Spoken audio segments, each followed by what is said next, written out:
wabarakatuh.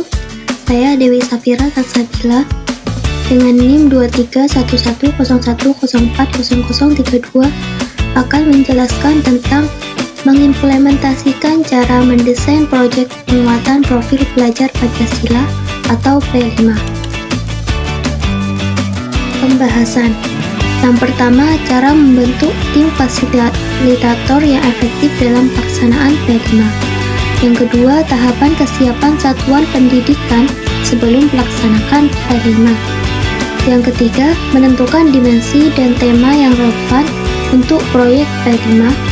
Yang keempat, langkah-langkah merancang alokasi waktu untuk melaksanakan P5 agar berjalan dengan lancar. Yang kelima, menyusun modul P5 yang sesuai dengan tujuan pembelajaran. Cara membentuk tim fasilitator yang efektif dalam pelaksanaan P5.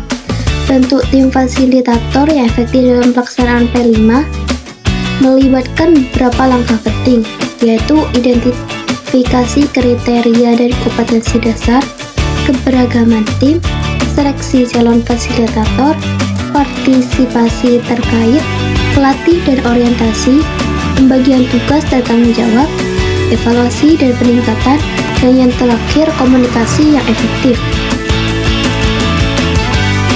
Tahapan kesiapan satuan pendidikan sebelum pelaksanaan P5.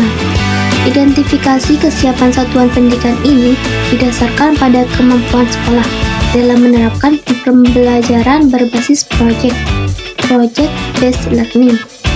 Pembelajaran berbasis proyek adalah pendekatan dinamis di mana siswa secara aktif mengeksplorasi masalah dan tantangan nyata untuk memperoleh pengetahuan yang lebih mendalam.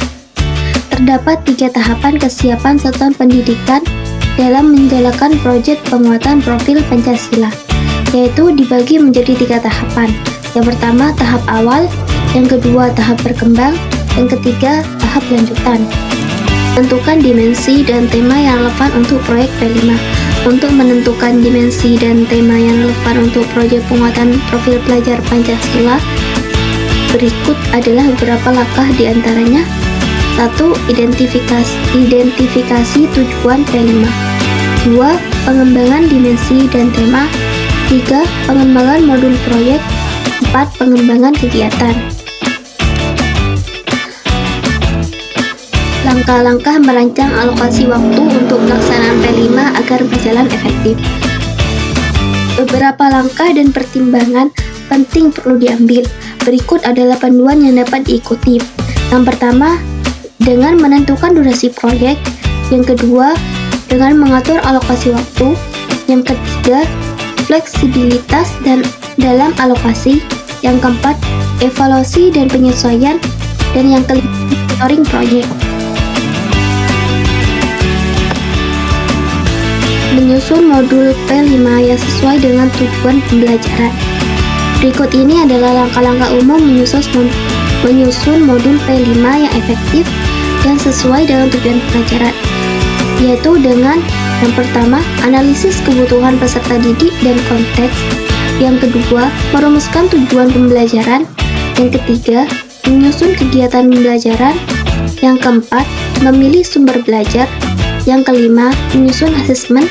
Dan yang terakhir yaitu dengan membuat struktur modul.